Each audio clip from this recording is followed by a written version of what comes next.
My name is Brooke Anderson, and at 34 years old, I never expected my 16-year-old daughter to save me from my own family. That warm July evening at my parents' 40th anniversary celebration should have been perfect.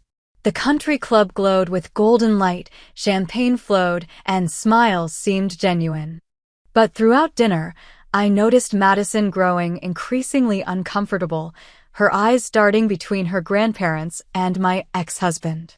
When the anniversary cake appeared, she suddenly gripped my arm. "Mom," she whispered urgently, "we need to go. Now." I stared at her confused. "Why?" Her eyes hardened. "I will tell you in the car." If you're watching this video right now, please hit the like button and subscribe to support my channel. I would love to know where you're watching from. So drop your location in the comments below as I share how my daughter's instincts revealed a betrayal I never saw coming. My relationship with my parents, Richard and Diana Wallace, had always been complicated. Growing up in their affluent New England household meant high expectations and conditional approval. My father built a successful real estate development company from scratch, and my mother managed their social standing with military precision. Love came with achievements, and disappointments were remembered forever. I thought I had finally earned their respect when I married Nathan Pearson, the son of one of my father's business associates. My parents adored Nathan from the beginning, his business degree, his ambition, his charm at social functions. For 10 years, I believed we had a solid marriage, even as Nathan grew more controlling and distant. When I discovered Nathan's affair with his 25-year-old assistant Kayla last year, my world imploded. The divorce was bitter, leaving me struggling financially with 2 children, Madison, my perceptive, strong-willed 16-year-old, and Ethan, my sweet, sensitive 8-year-old son.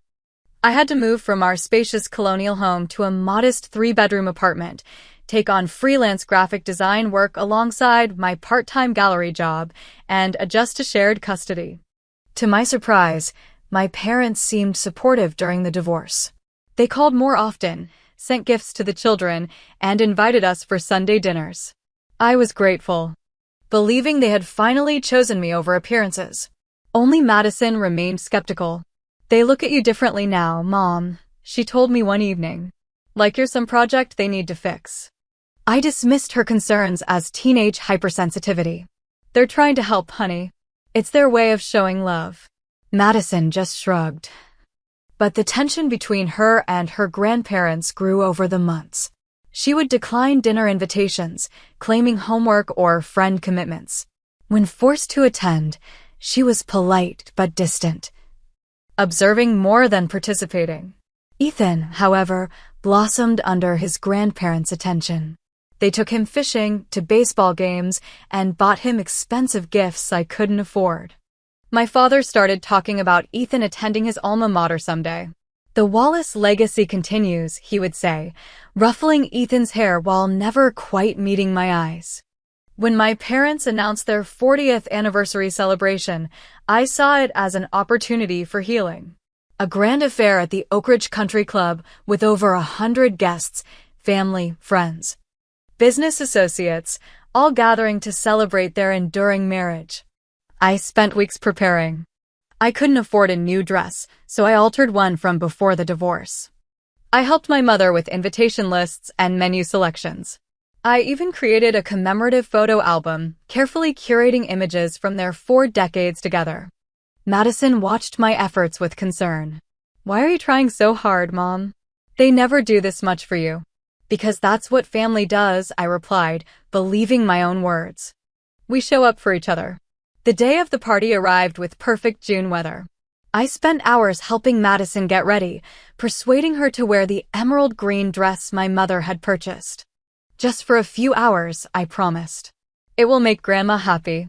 When we arrived at the country club, my breath caught at the elegant transformation. White roses and lilies adorned every table. Crystal chandeliers sparkled above the dance floor. A string quartet played softly in the corner.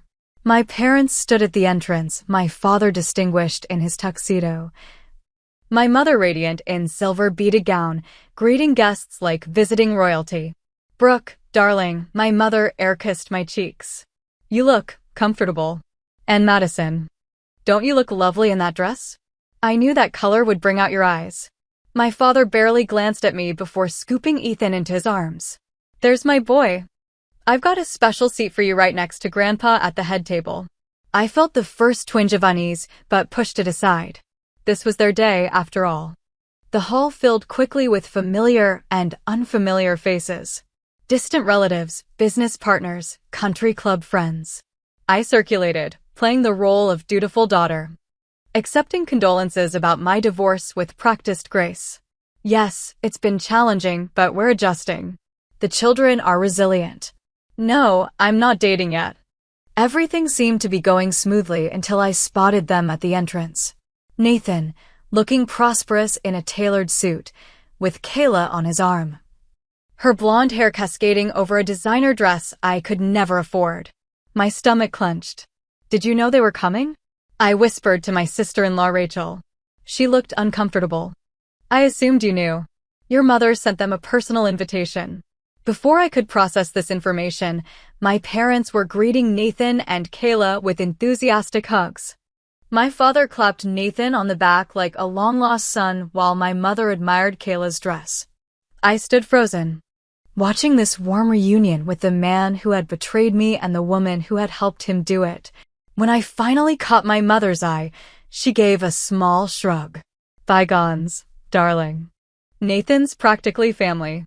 We couldn't exclude him from such an important celebration. As I retreated to the bar for a much-needed glass of wine, I noticed Madison standing in the corner, watching everything with narrowed eyes and texting rapidly on her phone. I should have paid more attention to who she was messaging and why. I should have recognized the first warning signs. Instead, I took another sip of wine and told myself to get through the evening with dignity. The Oak Ridge Ballroom hummed with conversation and laughter as the celebration hit full stride. Crystal glasses clinked, servers glided between groups with trays of hors d'oeuvres, and the photographer captured carefully orchestrated moments of happiness. I maintained my smile despite the growing discomfort of watching Nathan and Kayla move through the crowd, accepting congratulations on their recent engagement. You're handling this so well, my cousin Melissa whispered, squeezing my arm. I would have thrown my drink in her face by now. I'm trying to be mature for the kids, I replied, scanning the room for Madison and Ethan. My son was easy to spot, proudly attached to my father's side as they greeted important business associates. My father's hand rested possessively on Ethan's shoulder as he introduced him to everyone as the future of Wallace Enterprises. Madison was harder to locate. I finally spotted her in a quiet corner, engaged in what appeared to be an intense conversation with my mother's sister, Aunt Linda. Madison's posture was rigid, her expression serious as she listened to Linda, who kept glancing nervously around the room. When they noticed me approaching, the conversation abruptly ceased. Everything okay over here? I asked lightly. Just catching up with my grandniece, Linda replied with forced brightness. She's become such an observant young woman. Madison's eyes met mine briefly. We were discussing family history, she said flatly. Before I could probe further, the chiming of a glass announced the first toast. My father stood at the center of the room, commanding attention as he always did. Diana and I are overwhelmed by your presence here tonight, he began, raising his glass toward my mother. 40 years ago, I made the best business decision of my life. Polite laughter rippled through the crowd. Marriage is about building something lasting together, he continued. About making difficult decisions for the greater good of the family. Sometimes that means prioritizing the future over temporary discomforts. His eyes drifted to Nathan, then to Ethan, then briefly to me with an expression I couldn't quite decipher. Today, we're not just celebrating the past. We're securing the future. To family legacy and wise investments. The guests enthusiastically raised their glasses, though a few exchanged confused glances at the unusual anniversary toast. As dinner progressed, I attempted to enjoy the excellent meal despite my growing unease. Madison had barely touched her food and kept checking her phone under the table. Ethan, meanwhile, had been moved to sit between my father and Nathan, who were engaged in animated conversation that hushed whenever I approached. During the dessert course, I excused myself to the restroom and nearly collided with Aunt Linda in the hallway. "Oh, Brooke," she startled. "I've been meaning to find you alone. Is everything all right? You seemed intense with Madison earlier." Linda glanced around before speaking in a low voice. "I'm concerned about some conversations I've overheard. Your father and Nathan have been discussing financial arrangements that seem unusual." "What kind of arrangements?" "Something about transferring property to secure against liabilities. They mentioned your name and words like irresponsible and unpredictable." Linda squeezed my hand. "I know Richard can be controlling, but this feels different. Just be careful." Before I could press for details, my mother appeared at the end of the hallway. "There you are, Linda. The photographer wants the sisters' photo now." With an apologetic glance, Linda hurried away, leaving me with a growing sense of dread. When I returned to the table, Madison was gone. Ethan was now sitting on Nathan's lap, looking at something on Nathan's phone, both laughing. My mother stood nearby, beaming at them with approval I rarely received myself. "Where's Madison?" I asked, scanning the room. "That girl," my mother sighed. "So moody lately." She said something about checking the terrace. I found Madison outside, her back to the party, speaking intently on her phone. "Yes, that's exactly what the document said. I need to know if that's even legal." She noticed me and quickly ended the call. "Mom, how's the party? Who were you talking to?" "Just a friend." She tucked her phone away. "Have you noticed how much time Grandpa is spending with Nathan?" "It's probably just business talk," I said, though doubt colored my words. Madison studied my face. "Mom, have you ever wondered why Grandpa keeps all those family documents in his home office? The property deeds, the trust paperwork." "What are you talking about? How would you know what's in Dad's office?" She hesitated. "The last time we visited, I needed a quiet place to study. Grandma said to use Grandpa's office since he was golfing." Her eyes held mine. "I saw papers on his desk with your name and Nathan's. There were red flags all over the place. Literally, red sticky flags marking sections about asset transfers and custody." A chill ran through me despite the warm evening. "Madison, those are private business documents you shouldn't have been looking at. Even if they're about you?" "About us." She looked frustrated. "Why aren't you more concerned?" Before I could respond, the doors to the terrace opened as servers prepared for the cake cutting. Madison gave me a long look. "Just watch them carefully, okay? Especially how they interact with Nathan." Throughout the next hour, I found myself doing exactly that, observing interactions I might otherwise have missed. My father's hand on Nathan's shoulder, guiding him to meet specific business associates. My mother showing Kayla family jewelry that had once been promised to me. Nathan's familiar comfort in my parents' inner circle, as though the divorce had never happened. Most disturbing was how they positioned Ethan between them in photos, my father, Nathan, and my son, while excluding me. A visual representation of what suddenly felt like their actual perception of family structure. The slideshow presentation began, projected on a large screen. 40 years of love and legacy. Read the title slide in elegant script. As images of my parents' life together flashed by, I noticed a pattern. My brother Brian and his wife appeared frequently. Nathan was in numerous recent family photos. Ethan featured prominently. But images of me were sparse, and Madison appeared in only 2 group shots. It was as though they were visually erasing us from the family narrative while incorporating Nathan more deeply. When I glanced at Madison, she was watching me intently, gauging my reaction.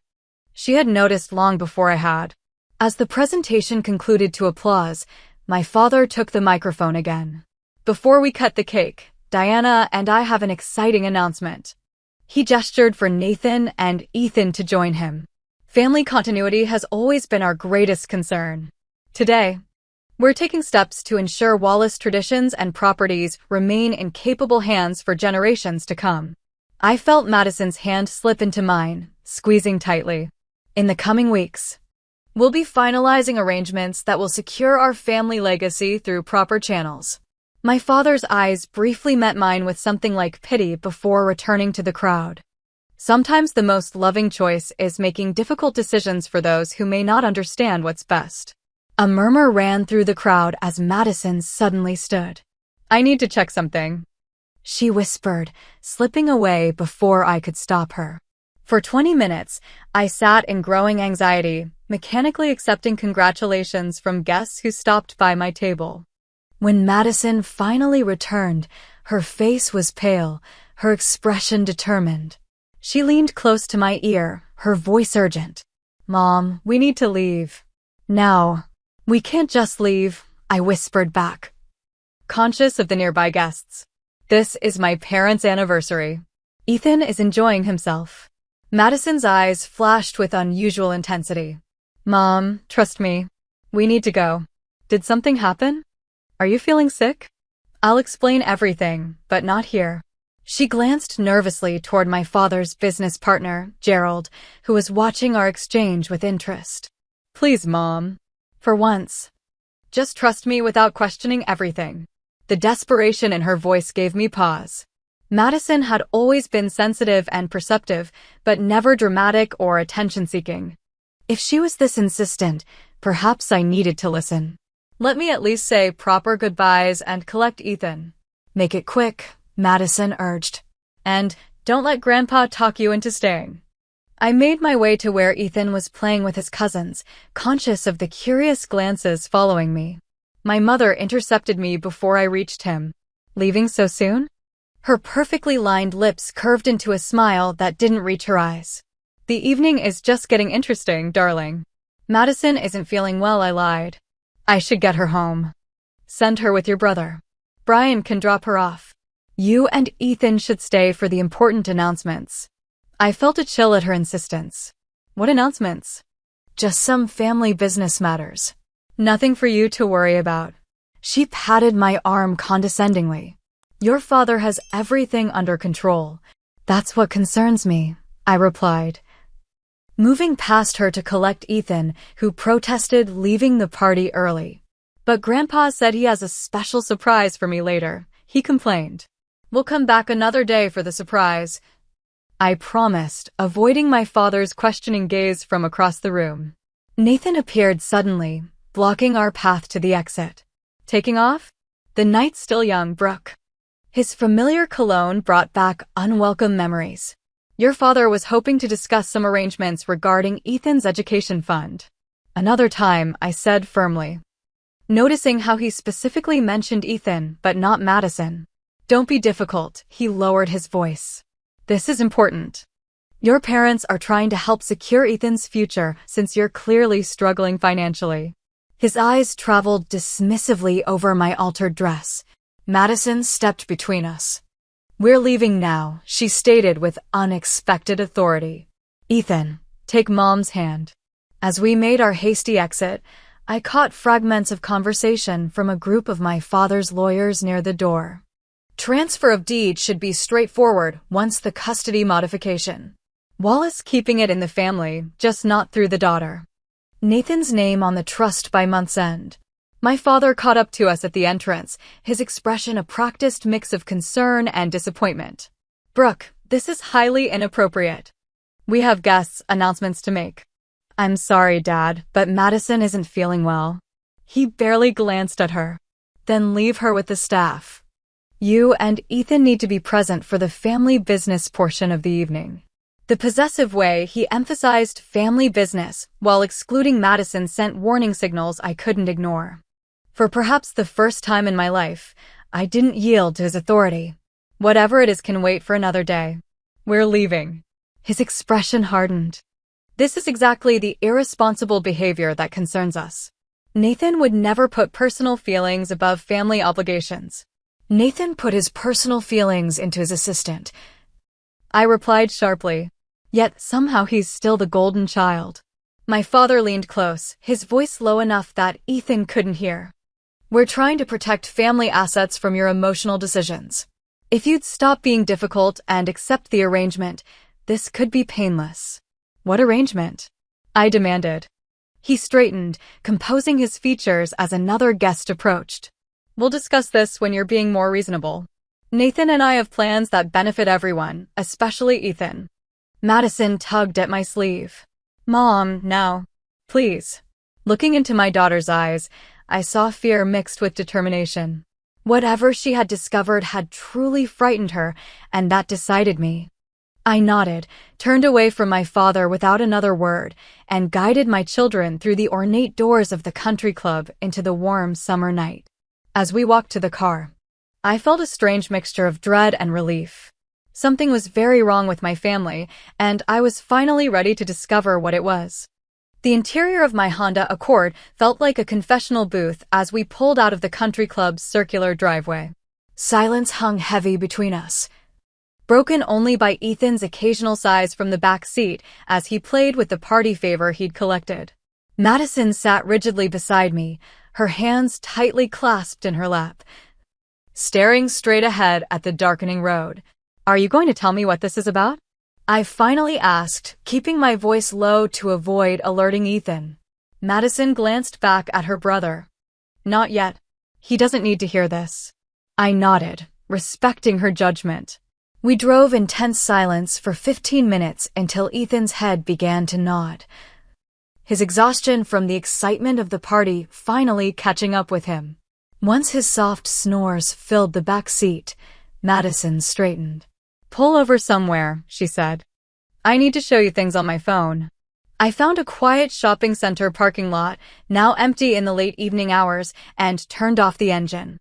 The overhead light illuminated Madison's face as she unlocked her phone. I've suspected something was wrong for months, she began, her voice barely above a whisper. The way Grandpa and Grandma talk about you when you're not around.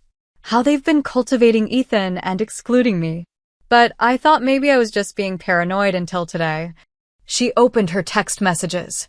First, I need to tell you who I've been talking to. It's Aunt Samantha.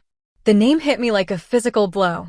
Samantha was my father's youngest sister who had been effectively excommunicated from the family 15 years ago after a bitter dispute over her inheritance. My father had always told us she was unstable and money-hungry. We hadn't spoken to her in years. How did you even contact her? I found her on Instagram 3 months ago. I reached out because... Madison hesitated. Because the way Grandpa treats you reminded me of stories I've heard about how he treated her. She passed me her phone, showing a lengthy text exchange. She's been warning me that Grandpa and Grandma might try to manipulate the family again. She said to watch for signs like them getting overly involved with custody arrangements or showing unusual interest in your finances or property. I scrolled through the messages, my heart sinking as I read Samantha's warnings and Madison's increasingly concerned responses. That's why I've been paying such close attention. But today confirmed everything. Madison's voice trembled slightly. When I disappeared during the party, I went to Grandpa's office in the country club. He keeps a briefcase there. I heard Nathan and him discussing documents earlier, and I wanted to see what they were. Madison, you can't just go through private papers. Even as I protested, I felt a flicker of pride at her resourcefulness. Mom, they're planning to take everything from you. Her eyes welled with tears. When I was looking for the bathroom, I overheard Grandpa and Nathan in the study. They were laughing about how you'd never see it coming. That's when I decided to investigate. She took her phone back and opened her photos. I took pictures of everything I found. What I saw made my blood run cold. Legal documents with my name, Nathan's name, and my parents as co-signatories. Property transfer forms for my childhood home, the Victorian house my parents had always promised would come to me, their only daughter. Custody modification petitions with notes in my father's handwriting about Ethan's proper upbringing in the family tradition. There's more, Madison said quietly. When I went back to the party, I recorded some conversations on my phone. I kept it in my pocket with the microphone exposed. She played a recording. My father's voice came through clearly. Nathan understands what's needed to maintain the Wallace name. Brooke has always been too emotional, too independent. This divorce actually gives us the opportunity we needed to restructure things properly. Nathan's voice responded, "I appreciate your trust, Richard. With the house transferred to me as Ethan's custodial parent, we can ensure the proper maintenance of family property and traditions. Brooke would just sell it to fund some artistic pursuit." My mother's voice joined in. "We've always worried about Brooke's judgment. Remember that inappropriate teacher she dated in college? Or the year she wanted to be a photographer? Thank goodness you've remained close with us, Nathan, despite the divorce. You're still the son we always wanted."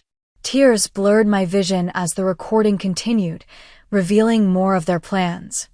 Contesting our divorce settlement to transfer more assets to Nathan, building a case for increased custody of Ethan based on my financial instability, and systematically excluding Madison, whom they considered too much like her mother, questioning everything. "They've been telling Ethan things too," Madison said softly. "Little comments when you're not around.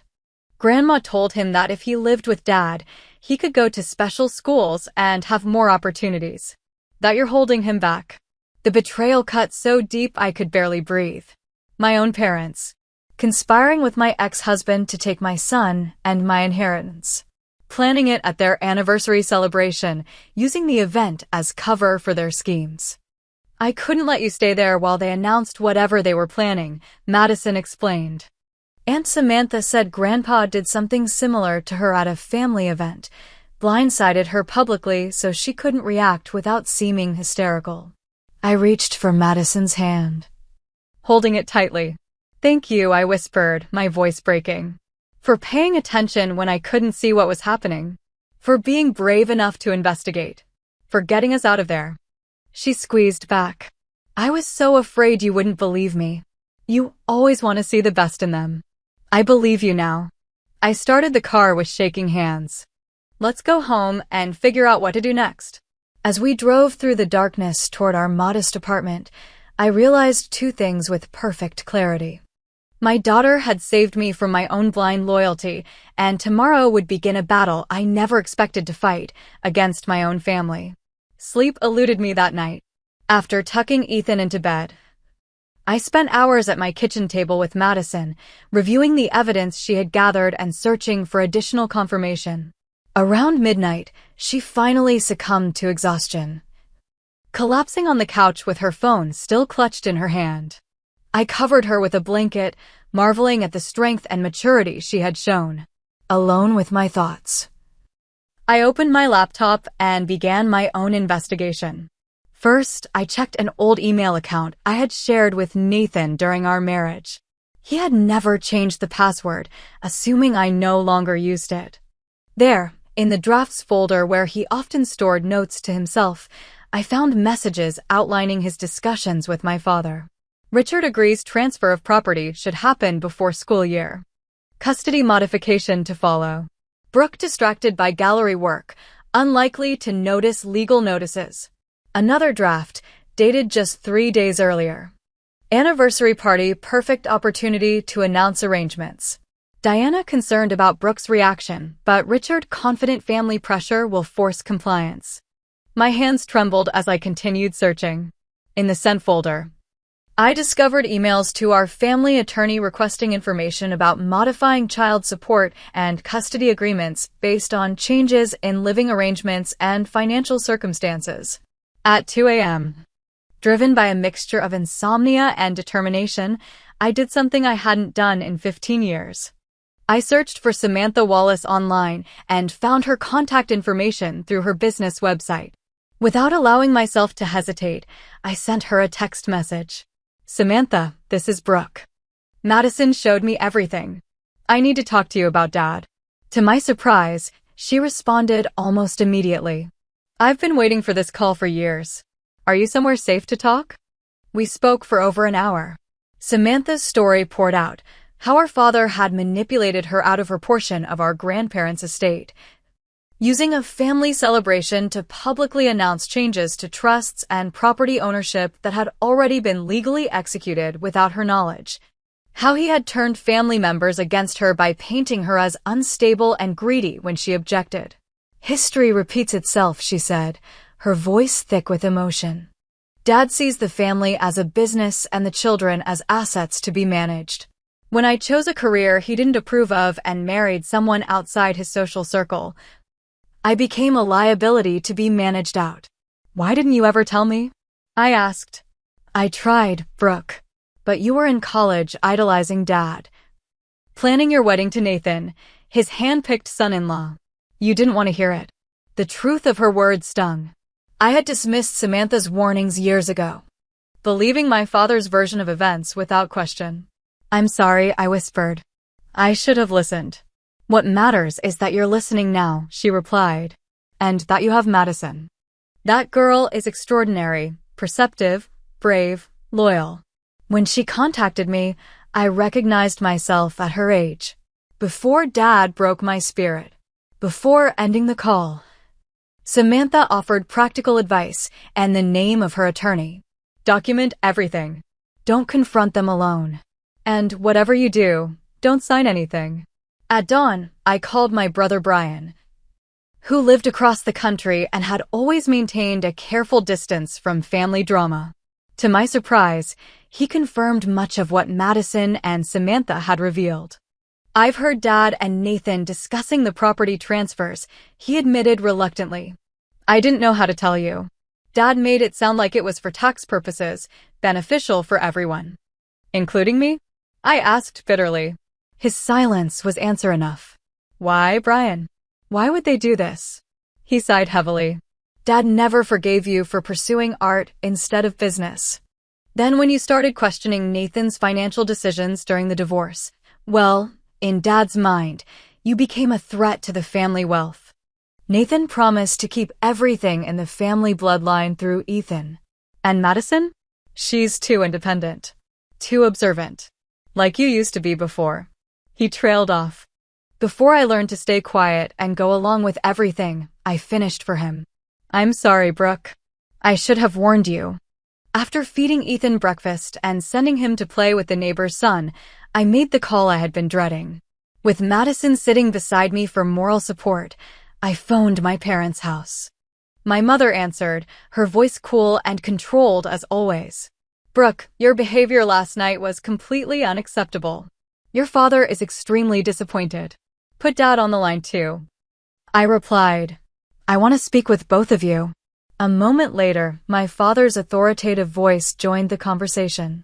I hope you're calling to apologize for that embarrassing display. Actually, I'm calling about the documents you and Nathan have been preparing. The property transfers, custody modifications, and trust realignments. The momentary silence confirmed everything. Those are private family business matters, my father finally responded, his tone hardening. Matters that wouldn't concern you if you had shown better judgment in your personal life. They concern me directly since they involve my children and my inheritance. An inheritance is a privilege, not a right, my mother interjected. Your father earned everything we have. He has the wisdom to determine its proper distribution. By giving it to my ex-husband instead of me? By helping him take custody of my son. Don't be dramatic, my father dismissed.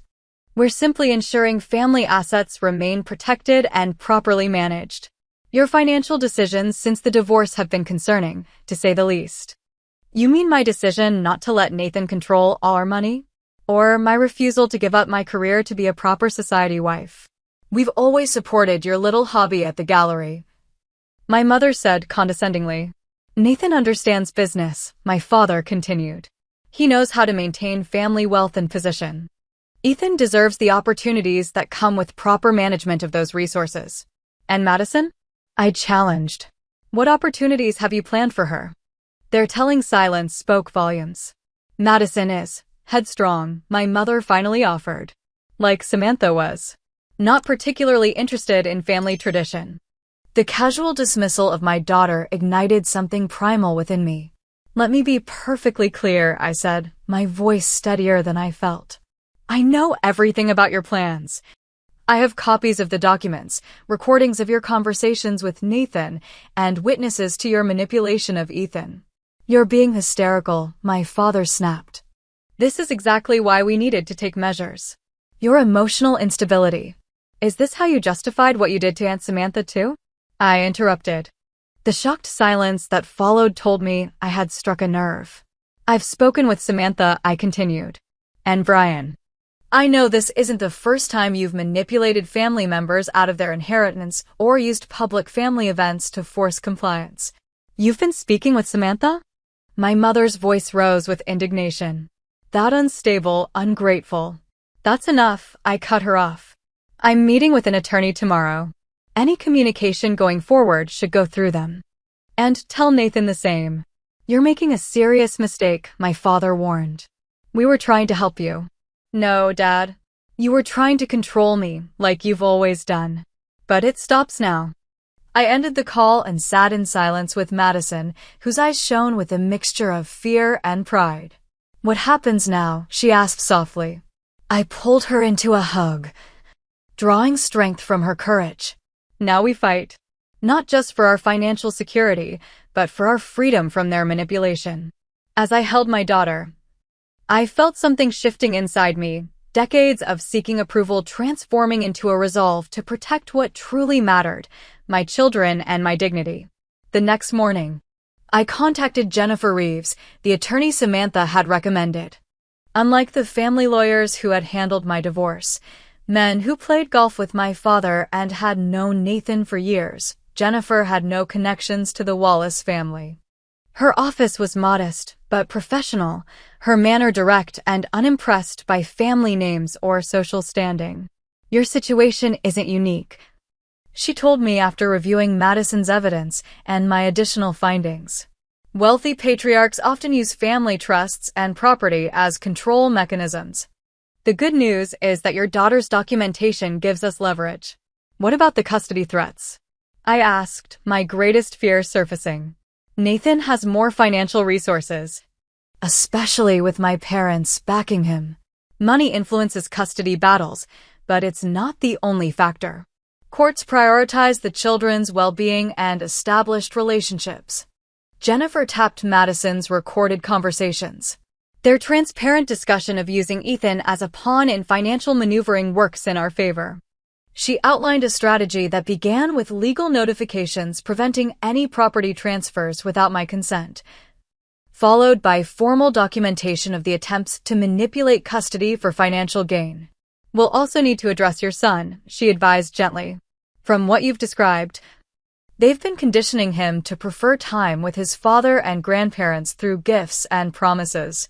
Madison, who had insisted on attending the meeting, spoke up. Ethan's confused.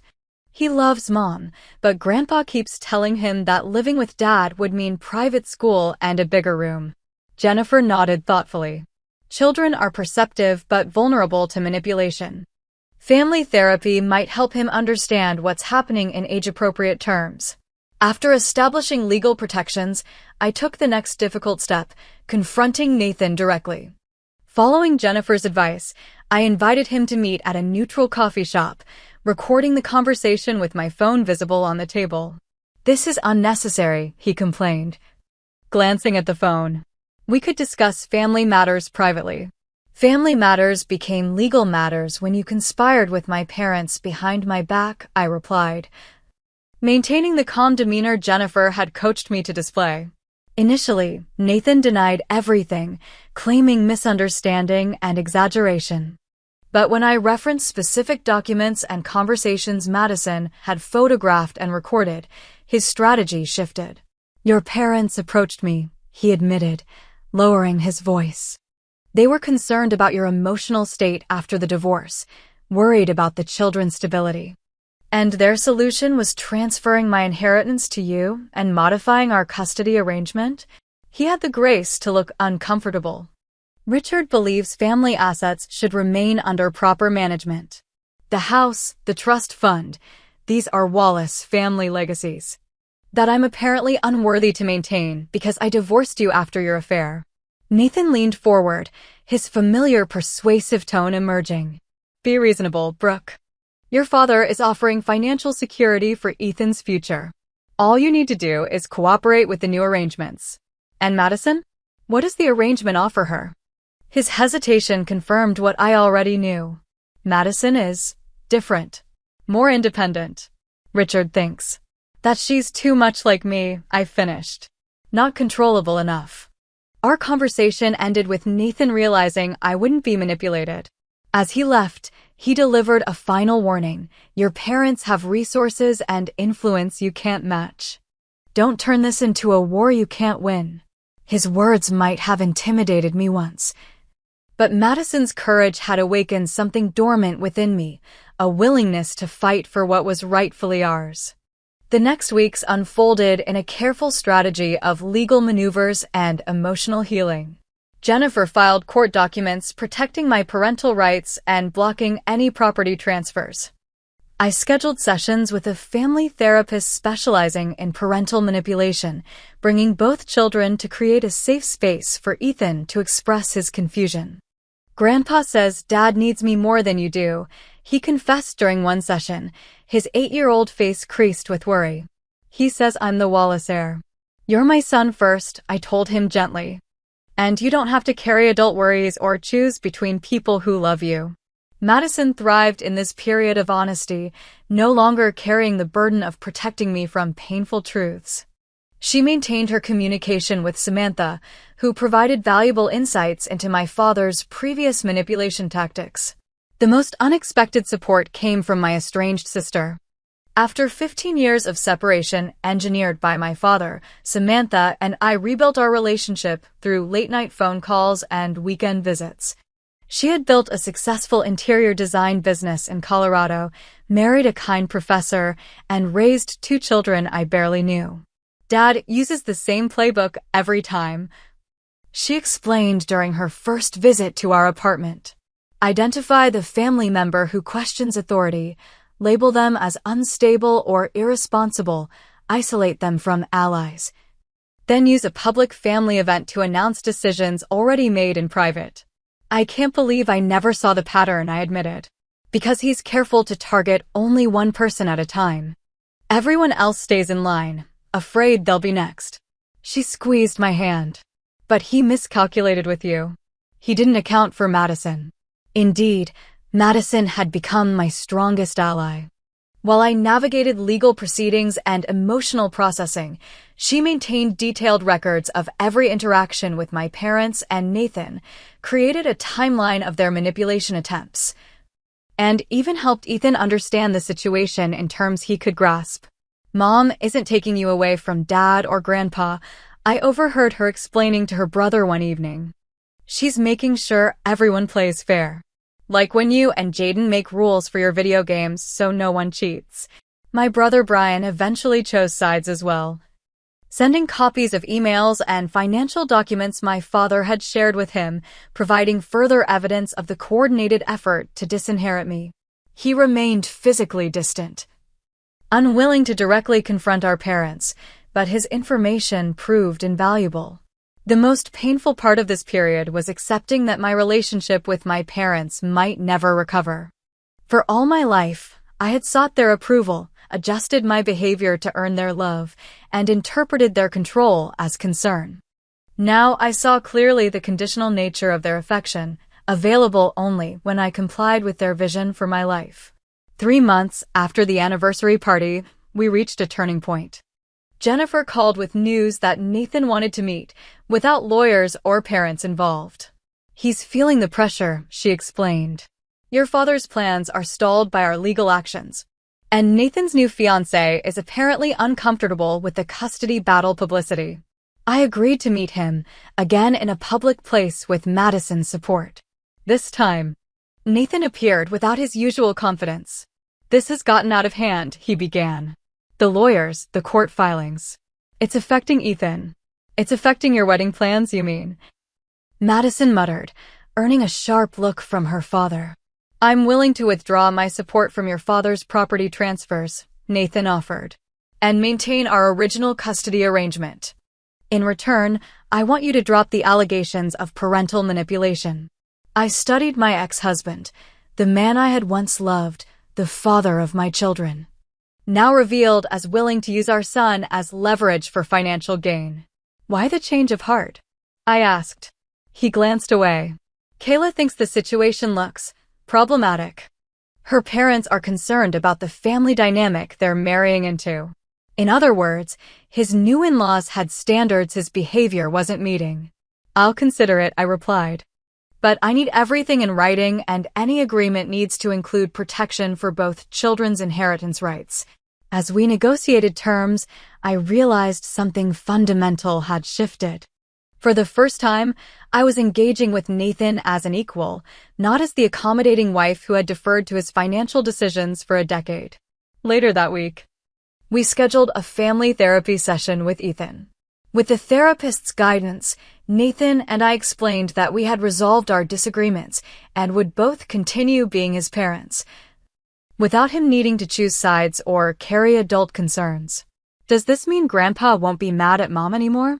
Ethan asked, revealing how aware he had been of the underlying tensions. "Your grandparents and I have different opinions about some things," I explained carefully. "But none of that changes how much we all love you." It wasn't the whole truth, but it was what he needed at 8 years old. The full reckoning with my parents would come later. 6 months after my parents' anniversary party, we gathered in a conference room at Jennifer's law office. The tableau would have been unimaginable to me a year earlier, my parents seated stiffly on one side of the table, Nathan beside them but maintaining a careful distance, Samantha beside me offering silent support, and Madison sitting tall and composed at the head of the table, her evidence folders neatly arranged before her.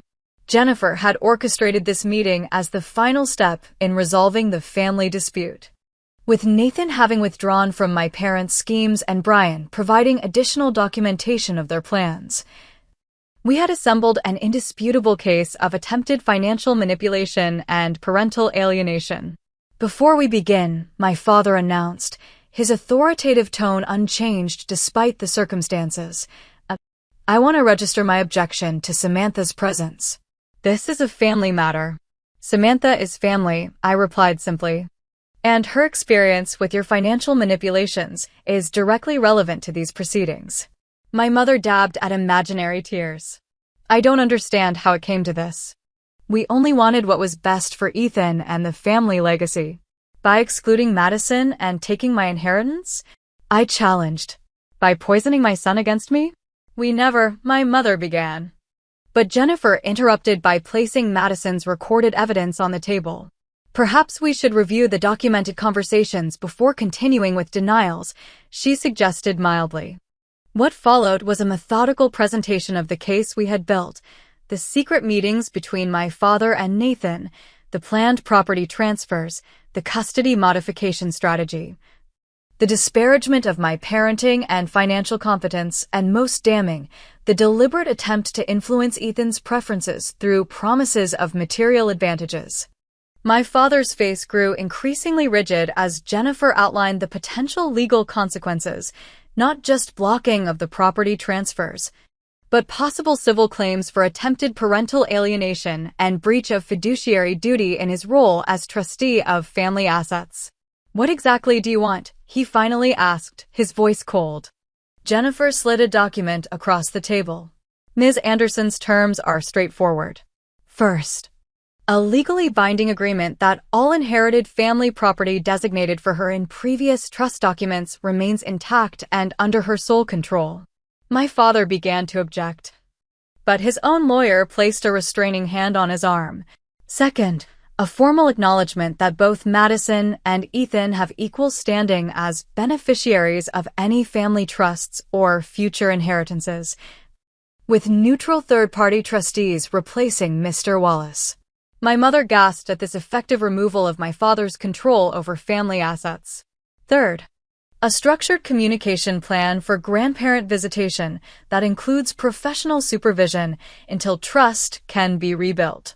"This is outrageous," my father sputtered. "We don't need supervision to see our own grandchildren. The recordings of you deliberately undermining Ms. Anderson's relationship with her son suggest otherwise," Jennifer replied calmly. The negotiations continued for hours, with occasional heated exchanges and tense silences. By late afternoon, an agreement had been reached that protected my inheritance, established equal treatment for both my children, and created boundaries for my parents' involvement in our lives. As we prepared to leave, my father made one final attempt to assert control. I hope you're satisfied, Brooke. This vendetta has damaged relationships that may never recover. Madison, who had remained remarkably composed throughout the proceedings, finally spoke. Grandpa, with respect, you damaged those relationships when you decided Mom and I were disposable. We're just creating consequences for your choices. The simplicity and truth of her statement hung in the air as we departed, leaving my parents to contend with the aftermath of their failed manipulation. The months that followed brought significant changes to our lives.